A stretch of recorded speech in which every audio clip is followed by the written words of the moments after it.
Hi friends, welcome to my channel ప్రియతరంగాలు audio stories in Telugu. ఈ channel మీకు నచ్చితే లైక్ చేసి, షేర్ చేసి, సబ్స్క్రైబ్ చేయండి. ఇంకా హైప్ కూడా చేయండి. ప్రమదలేఖనం పార్ట్ 36.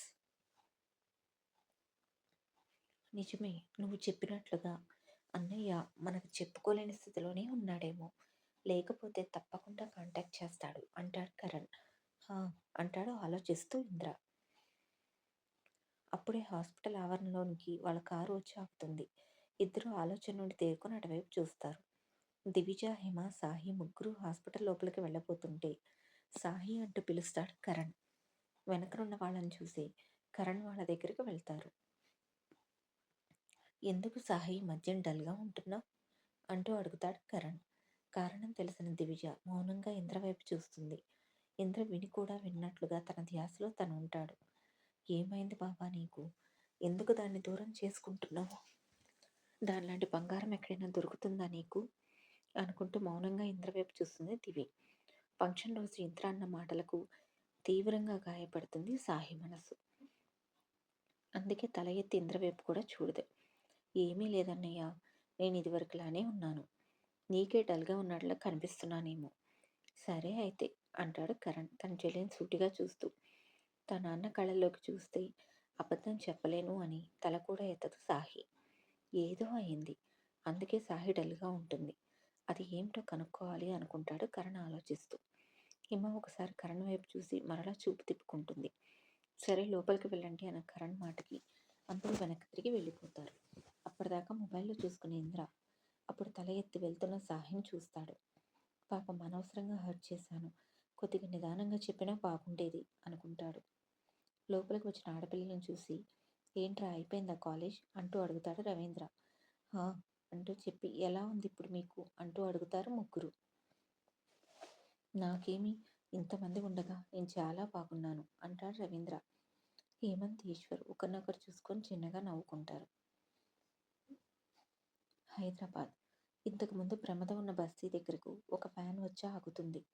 అందులో నుండి నలుగురు రౌడీలు దిగి ప్రమాదం ఉన్న రేకుల షెడ్ దగ్గరకు వచ్చి తలుపు దబా దబా బాధేస్తూ ఉంటారు. లోపల నుండి ఒక వ్యక్తి బయటకు వస్తాడు. ఈ ఫోటోలో అమ్మాయి ఎక్కడా అంటూ ప్రమాద ఫోటో చూపించి అడుగుతారు. ఆ వ్యక్తి ఇంతకుముందు ఇదే బస్తీలో వేరే ఇంట్లో ఉండేవాడు. సో అతనికి ప్రమాద తెలుసు. మీరెవరు అంటూ అడుగుతాడు. నీకెందుకురా, ముందర ఆ అమ్మాయిని పిలువు అంటాడు కత్తిని బయటకు తీసి. అతను భయపడిపోతాడు. ప్రమద ఇంతకుముందు ఇదే ఇంట్లో ఉండేది. ఆవిడ ఖాళీ చేసి వెళ్ళి చాలా రోజులైంది. ఆమె వెళ్ళిపోయిన తర్వాత నేను ఈ ఇంటికి రెంట్కి వచ్చాను. తన గురించి నాకేమీ తెలియదు అంటాడు భయంగా. నిజంగా నీకేమీ తెలీదా? మీకు ఆమె గురించి తెలియాలి అంటే ఇదే వీధిలో 4 ఇళ్ళ అవతల ప్రసాద్ కుటుంబం ఉంటుంది. వాళ్ళతో ప్రమద కొంచెం సన్నిహితంగా ఉంటుంది. మీరు వాళ్ళని కలిస్తే ప్రమద ఆచూకీ ఏమైనా తెలియవచ్చు అని చెప్తాడు. వాళ్ళు ఒకరినొకరు చూసుకొని సరే అంటూ అక్కడి నుండి వెళ్ళిపోతారు. ఆ వ్యక్తి భయంగా డోర్ వేసేసుకుంటాడు. మరలా ఎక్కడ రౌడీలు వస్తారో అని. వంట చేసిన సరళ తలుపు ఎవరో కొడుతుంటే ఏమండి ఒకసారి ఎవరో వచ్చినట్లుగా ఉన్నారు చూడండి అంటూ చెప్పి తన పనిలో తాను మునిగిపోతుంది. సరే అంటూ తలుపు తీసిన ప్రసాద్ వచ్చిందెవరో అర్థం కాక మొరటుగా ఉన్న వాళ్ళని చూసి ఎవరు మీరు అంటూ అడుగుతాడు. వాళ్ళు ప్రసాద్ని తోసుకొని లోపలికి వచ్చేస్తారు. ఆ ఉన్న 2 గదులు ప్రమాదం ఉందేమో అని వెతికేస్తారు. వాళ్ళని చూసి భయంగా బయటికి వస్తుంది సరళ. ఏయ్, ఎవరు మీరు? ఏమిటి దౌర్జన్యం అంటాడు ప్రసాద్ కోపంగా. ప్రమద ఎక్కడా అంటూ అడుగుతారు. ఆ ప్రశ్న విన్న ప్రసాద్ దంపతులు షాక్తో అలాగే నిలబడిపోతారు. మిమ్మల్ని అంటూ వాళ్ళు గట్టిగా అరవగానే ఇద్దరు ఈ లోకంలోకి వస్తారు. ప్రమద ఎక్కడ ఉందో మాకు తెలియదు అంటాడు ప్రసాద్. కత్తిని బయటకు తీసి ఏంటి అబద్ధం చెప్తున్నారా? ఆమె మీతో చాలా సన్నిహితంగా ఉంటుందని చెప్పారు. మీరు కనుక అడ్రస్ చెప్పకపోతే నా చేతిలో చస్తారు అంటాడు వాళ్ళు కోపంగా బెదిరిస్తూ. సరళ భయపడిపోతుంది. భయపడకు అన్నట్లుగా సైగ చేస్తాడు ప్రసాద్. నెమ్మదిగా తమాయించుకుంటుంది సరళ. మాతో ప్రమద సన్నిహితంగా ఉండే మాట నిజం. ఒకే దగ్గర నివసిస్తున్నప్పుడు ఒకరికొకరు క్లోజ్ అవ్వడం సర్వసాధారణం. అలాగే మేము మంచిగా ఉండేవాళ్ళం. కానీ తను వెళ్ళిపోయిన తర్వాత ఇంతవరకు మాకు కాల్ చేయలేదు. మేము కూడా చాలాసార్లు అనుకున్నాము తను ఎందుకు కాల్ చేయడం లేదు అని అంటూ చెప్తాడు. మాకు నమ్మకం లేదు, నిజం చెప్పండి అంటూ బెదిరిస్తాడు వాళ్ళు. మీరు నమ్మినా నమ్మకపోయినా అదే నిజం అని చెప్పడంతో ప్రసాద్ మాటలో నిజాయితీ గమనించిన వాళ్ళు వెనుతిరిగి వెళ్తూ ఈ అమ్మాయి ఎక్కడున్నా వదిలిపెట్టం అంటూ చెప్పి వెళ్ళిపోతారు. వాళ్ళు వెళ్ళిన తర్వాత డోర్ తీసి వస్తాడు ప్రసాద్. ఇదేం తండ్రి, ఎవరు వీళ్ళు, ఎందుకు అక్క కోసం వెతుకుతున్నారు అంటుంది భయంగా. ఇలాంటి ఒక రోజు వస్తుందని నేను ముందుగానే ఊహించాను. వదిన వెళ్ళిపోవడమే మంచిదైంది, లేకపోతే చంపేసేవాళ్ళు అంటాడు దిగులుగా కూర్చుంటూ. ఎవరు వాళ్ళు? మీ అక్క ముక్కు మొహం కూడా తెలియని ఒక వ్యక్తి కోసం చెమటోడ్చి డబ్బులు పోగేసి మరీ బెంగళూరు వెళ్ళి ఒకరిని కాపాడింది కదా. నాకు తెలిసి అమ్మని చంపడానికి ట్రై చేసిన వాళ్ళే వీళ్ళని పంపించి ఉంటారు. నెలల తరబడి వాళ్ళు వేసిన ప్లాన్ని సమూలంగా నాశనం చేసి తన ప్రాణాలు అడ్డుపెట్టి మరీ అతన్ని కాపాడింది. వాళ్ళకి ఖాళీ ఉంటుంది, అందుకే తన ప్లాన్ని నాశనం చేసిన వదిన్ని చంపుదామని డిసైడ్ అయ్యారు అనుకుంటా. పోనీలే, వదిన మనకు కాల్ చేయకుండా ఎక్కడో ఒక చోట క్షేమంగా ఉంటే అంతే చాలు అంటాడు ప్రసాద్. అవును, తను క్షేమంగా ఉంటే అంతే చాలు. మంచికి పోతే రోజులు కావు. తన మంచితనమే ఇప్పుడు తనకు ప్రమాదంగా మారింది. తను ఎక్కడున్నా మంచిగా ఉండాలి అంటుంది సరళ. ఎక్కడున్నా వదిన అనుకుంటాడు మనసులో ప్రసాద్. అమ్మను వెళ్ళిపోయిన తర్వాత బెడ్రూమ్లోకి వెళ్ళి చాప మీద అలానే పడుకుంటుంది ప్రమద. అమ్మన్ గారిని చూడగానే అప్పటిదాకా ఉన్న బెంగ తీరేలా గట్టిగా హక్ చేసుకున్నాను. పడబోతుంటే పట్టుకున్నారు, కానీ అదే అదనంగా నేను ఆయన హక్ చేసుకున్న బెంగంతా తీర్చుకున్నాను. ఆయనకి ఏమైనా అవుతుంది అంటే ఎందుకు ప్రాణం పోతున్నంత బాధగా ఉంటుంది అనుకుంటూ ఆలోచిస్తూ ఉండిపోతుంది. అంతలోనే అమ్మన్ తనని టీస్ చేయడం గుర్తుకొచ్చి ఆమె పెదవులు అందంగా విచ్చుకుంటాయి. రూమ్లోకి వెళ్ళిన అమ్మన్ ఫ్రెష్ అయ్యి రూమ్ బయటికి వచ్చి దూరంగా ఉన్న సముద్రాన్ని చూస్తూ ఆలోచిస్తూ ఉంటాడు. తన చేతులు చూసుకుంటాడు. తన చేతుల్లో ఇంత క్రితం అందంగా ఇమిడిపోయిన ప్రమద స్పర్శ తనని వీడటం లేదు. మెత్తగా ఉన్న ఆమె శరీరం ఇంకా తన చేతుల మధ్యన ఉన్నట్లుగానే అనిపిస్తుంది. ఎప్పుడూ ఇలా అనిపించలేదు. మొదటిసారి ఎందుకు ఏదోలా ఉంది అనుకుంటూ ఆలోచిస్తూ ఉంటాడు. కరణ్ ఇందా హాస్పిటల్ రూమ్లోకి వస్తారు. అప్పటికే బాగా చీకటి పట్టడంతో అందరినీ ఇంటికి బయలుదేరమంటాడు హేమంత్. కారు ఒకటే ఉంది కదా, వేరే కార్ని పిలిపిస్తాను అంటుంది దివిజ. అవసరం లేదులే, నేను డ్రాప్ చేసి వెనక్కి వస్తాను అంటాడు ఇంద్ర. అనవసరంగా సాహిని హర్ట్ చేశాను, కనీసం సారీ చెప్పాలి అని ఈ డ్రాపింగ్ ప్రోగ్రాం పెట్టుకుంటాడు. వాళ్ళని వదిలి మరలా నువ్వు వెనక్కి ఏమీ రావద్దులే. ఈ రోజుకి అక్కడే ఉన్న మార్నింగ్ వచ్చి ఇక్కడ నేను కరణ్ మిత్ర ఉంటాము అంటాడు హేమంత్. సరే అంటాడు ఇంద్ర. రవీంద్ర దగ్గర మిత్ర, హేమంత్, కరణ్ ఉండిపోగా మిగిలిన వాళ్ళందరూ ఇంటికి బయలుదేరతారు. కావాలని ఇంద్ర కారెక్కదు సాహి. అది గమనిస్తాడు ఇంద్ర కూడా. కొద్దిసేపటి తర్వాత అందరూ ఇంటికి వెళ్ళిపోతారు. ఫ్రెష్ అయిన తర్వాత అందరూ డిన్నర్ చేసేస్తారు. డిన్నర్ అయిపోయిన తర్వాత రూమ్లోకి వెళ్ళబోతున్న సాహితిని చూసి ఒక్క నిమిషం సాహి అంటాడు ఇంద్ర. ద్విజ, సాహి, హిమ ముగ్గురు వెనక్కి తిరుగుతారు. నీతో కొంచెం పనుంది సాహి, ఒకసారి రా అంటూ బయటికి వెళ్ళిపోతాడు. వీళ్ళ విషయం దివికి తెలుసు కానీ హిమకు తెలియదు. దివి వైపు చూస్తుంది సాహి. హిమకు కూడా అర్థం కాక ఉంటే వాతావరణాన్ని తేలికపరుస్తూ బావకి ఏదో పని ఉన్నట్లుగా ఉంది, ఒకసారి వెళ్ళిరా, మేము అలసిపోయాం, నిద్ర వస్తుంది అని చెప్పి సాహికి హిమి కాదు వెళ్ళిరా అంటూ కళ్ళతో సైగ చేసి అక్కడి నుండి తన రూమ్కి వెళ్ళిపోతుంది దివి. హిమ కూడా గుడ్ నైట్ చెప్పి అక్కడి నుండి వెళ్ళిపోతుంది. బావ ఏం మాట్లాడతాడో అనుకొని ఆలోచిస్తూ వెనక్కి తిరిగి గార్డెన్ వైపు అడుగులు వేస్తుంది సాహి. సాహి కన్నా ఎక్కువ టెన్షన్ దివికి ఉంది.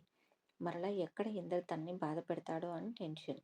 లాన్లో మౌనంగా అటువైపు తిరిగి నిలబడి ఉంటాడు ఇంద్ర. దగ్గరికి వెళ్ళి బావా అంటూ పిలుస్తుంది. వెనక్కి తిరిగి సాహితి వైపు చూస్తాడు. తన వైపే చూస్తూ నిలబడుతుంది. సారీ సాహి, రియల్లీ సారీ, నేను ఆ రోజు ఉన్న టెన్షన్లో అలా కోపంగా మాట్లాడాను, నిన్ను హర్ట్ చేశాను అంటాడు. పర్వాలేదు బావా అంటుంది మౌనంగా. అయినా నాకు నీ మీద ఏమీ అభిప్రాయం లేదు అన్నప్పుడు ఎందుకు ఇబ్బంది పెట్టడం, నా కోపం తెప్పించి నువ్వు బాధపడటం అన్న ఇంద్ర మాటకు బాధతో ఆమె హృదయం విలువెల్లాడిపోతుంది. కళ్ళు గట్టిగా మూసేసి వచ్చే కన్నిటిని తమాయించుకుంటుంది. మెల్లిగా బాధ నుండి తేరుకొని నువ్వు ఇష్టం లేదు అన్నావు కనుకనే కదా బావా నీకు దూరంగా ఉంటున్నాను, నేను డిస్టర్బ్ చేయడం లేదు. అలా కాదు సాహి, నార్మల్గా ఉండవచ్చు కదా, నాతో మాట్లాడకుండా నేనేదో తప్పు చేస్తున్నట్టుగా ఫీల్ అయ్యేలా చేసి నా అటెన్షన్ నీ వైపు తిప్పుతున్నావు. ఇది నాకు ఇబ్బందిగా ఉంది. దీని మీద కూడా ఫోకస్ చేయలేకపోతున్నాను అన్నాడు ఇంద్ర. ఆ మాటలకి సాయి మనసు బాగా గాయపడుతుంది. కన్నీళ్లతో ఇంద్ర వైపు చూస్తుంది. ఇదిగో ఇదే నేను చెప్పాను అంటూ చిరాగ్గా అంటున్న ఇంద్ర వైపు చూస్తూ స్టాప్ ఇట్ అంటూ గట్టిగా అరుస్తుంది ఏడుస్తూ. నేను నిన్ను ప్రేమించాను బావా, ప్రాణంలా ప్రేమించాను. నా ప్రేమ ఇప్పటికి కాదు, కొన్నేళ్ల నుండి ప్రేమించాను. నువ్వు ఇష్టం లేదు అని చెప్పిన తర్వాత మరలా తిరిగి మామూలుగా ఉండడానికి నేనేమి ఫీలింగ్స్ లేని రాయని కాదు. మరొకటి గుర్తుపెట్టుకోను మిస్టర్ ఇంద్ర, నా ఏడుపు అనేది నువ్వు నాకు దూరం అవుతున్నావు అన్న బాధ. అంతేకాని నీ అటెన్షన్ నా వైపు తిప్పుకోవడం కాదు. అయినా ఒకరి అటెన్షన్ నా వైపు తిప్పుకోవాలని వేషాలు వేయడానికి నేనేం బజార్ దాన్ని కాదు అంటూ గట్టిగా ఏడ్చేస్తూ అక్కడి నుండి వెళ్ళిపోతుంది సాహి. సాహి మాటలకి ఇంద్ర కోపంగా తన చేతిని గోడకేసి కొడతాడు. విసుగ్గా తన రూమ్కి వెళ్ళిపోతాడు. తన రూమ్ డోర్ ఓపెన్ చేసి ఎదురుగా ఉన్న సాహి రూమ్ వైపు పదే పదే చూస్తూ ఉంటుంది దివి. ఇంకా రాలేదేమిటి అనుకుంటూ. సరిగ్గా అప్పుడే ఏడుస్తూ పరుగున తన రూమ్లోకి వెళ్ళిన సాహిని చూసి గుండె ఆగినంత పని అవుతుంది దివిజకి. బయటికి వద్దాము అనుకుంటూ ఉండగా ఇంద్ర అడుగులు వినిపించడంతో రూమ్లోనే ఆగిపోతుంది. వేగంగా పైన తన గదికి వెళ్తున్న ఇంద్రని చూసి ఇద్దరి మధ్యన ఏం జరిగిందో అర్థం కాక భయం వేస్తుంది. ఇంద్ర తన రూమ్కి వెళ్ళి తలుపు వేసుకున్న మరుక్షణం పరుగున సాహి రూమ్కి వెళ్తుంది దివి. తలుపు వేసి ఉండడంతో సాహి అంటూ పిలుస్తుంది. సాహి అంటూ మరోసారి పిలుస్తుంది దివి. మంచం మీద పడిపోయి వెక్కి వెక్కి ఏడుస్తున్న సాహి దివి పిలుపుకు తేరుకొని నన్ను ఒంటరిగా వదిలే దివి ప్లీజ్ అంటుంది. సాహి మాటలకు మరింత భయపడిపోతుంది దివి. నాకు భయంగా ఉందే, ప్లీజ్ డోర్ ఓపెన్ చేయి. నువ్వు భయపడకు, నేనేమి చావను. చచ్చి అమ్మ వాళ్ళకి కడుపు కోతను మిగల్చలేను. ఇప్పుడు ఒంటరిగా వదిలే, రేపు మాట్లాడతాను అంటూ చెప్పగానే కొద్దిగా రిలాక్స్ అవుతూ దిగులుగా తన రూమ్లోకి వెళ్ళిపోతుంది దివిజ. అసలు ఏమైందో రేపు తెలుసుకోవాలి అనుకుంటూ కలత నిద్రపోతుంది. ఇంద్ర మాట్లాడిన మాటలు తలుచుకుంటూ వెక్కి వెక్కి ఏడుస్తుంది సాహి. ఆ రాత్రి ముగ్గురికి నిద్ర ఉండదు. 2 గంటల ముందు భీమ్లీ చీకటి పడిన తర్వాత ఆలోచనలు వదిలిపెట్టి లేచి ఫ్రెష్ అయి వస్తుంది ప్రమద. ఎంతో ఇష్టంగా అమ్మనకు వండి పెట్టడం స్టార్ట్ చేస్తుంది. మామిడికాయ పప్పు, వంకాయ వేపుడు చేసి నిలువు పచ్చడి, పెరుగు అంతా రెడీ చేస్తుంది. తన పనులన్నీ అయ్యేసరికి డిన్నర్ టైం అవుతుంది. అమ్మని ఇంకా రాకపోవడంతో వెయిట్ చేస్తూ ఉంటుంది. కొద్దిసేపటికి అమ్మని ఇంటిలోకి అడుగు పెడతాడు. అమ్మన్ అప్పుడు ప్రమద కిచెన్లో ఉండడంతో ప్రమద గారు అంటూ పిలుస్తాడు. అతని పిలుపు విని ఎందుకో తెలియదు కానీ ప్రమద గుండె వేగం అమాంతం పెరుగుతుంది. మెల్లిగా కంట్రోల్ చేసుకొని చిరునవ్వుతో కిచెన్ నుండి బయటకు వస్తుంది. కూర్చోండి అంటూ అతను కింద కూర్చున్న తర్వాత ప్లేట్ పెట్టి ప్రేమగా వడ్డిస్తుంది. ఆమె వడ్డించిన తర్వాత ప్రమద వైపు చూస్తాడు. మీరు కూడా వడ్డించుకోండి అంటూ చెప్తాడు. పర్వాలేదు, ముందు మీరు తినండి, నేను తర్వాత తింటాను అంటుంది. ఏం తర్వాత అయితే నువ్వు ఒక్కదానివే కూర్చొని ఎక్కువ తినేద్దామనా అన్న అమ్మన్ మాటలకు కళ్ళు పెద్దవి చేసి విచిత్రంగా చూస్తుంది ప్రమద. అమ్మన్ నవ్వుకుంటూ ప్రమదకు కూడా వడ్డిస్తాడు. అతని నవ్వు చూసి ఊడుక్కుంటూ చూస్తుంది. తింటావా లేక వచ్చి నోట్లో పెట్టాలా అంటూ అమ్మన్ అంటుందో కంగారుగా మౌనంగా తాను తినటం మొదలు పెడుతుంది.